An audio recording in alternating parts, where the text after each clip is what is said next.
Assalamu alaikum wa rahmatullahi wa barakatuh. Welcome back to Purely Islamic.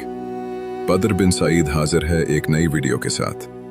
कभी कभी हम सजदों में गिरकर अल्लाह से माफ़ी तो मांग लेते हैं, मगर उन दिलों का क्या जो हमारी वजह से टूट चुके होते हैं। एक नसीहत याद रखना, सजदों में गिरने से पहले उन लोगों को गले लगा लेना जो आपकी वजह से अजियत में मुब्तला हैं। उनसे माफ़ी मांग लेना जिनके दिल आपकी बातों, रवैयों या गुस्से से दुखे हों, क्योंकि दिल आज़ारी सिर्फ एक लफ्ज़ नहीं, ये किसी के दिल का सुकून और किसी की रातों की नींद छीन लेती है। और याद रखना, हुकूकुल इबाद वो हक हैं जो अल्लाह ताला भी उस वक्त तक माफ़ नहीं करता जब तक बंदा खुद माफ़ न कर दे।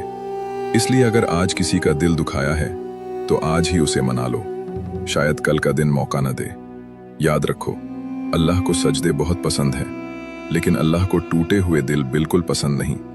अगर ये बात आपके दिल को लगी हो तो इस वीडियो को लाइक करें, अपने दोस्तों और अजीज़ों के साथ शेयर करें और कमेंट्स में ज़रूर लिखें, या अल्लाह हमें दूसरों के दिल बचाने की तौफीक अता फरमा। ऐसी ही नसीहत आमोज़ और दिल को जगाने वाली वीडियोज़ के लिए हमारे चैनल को सब्सक्राइब करना ना भूलिए।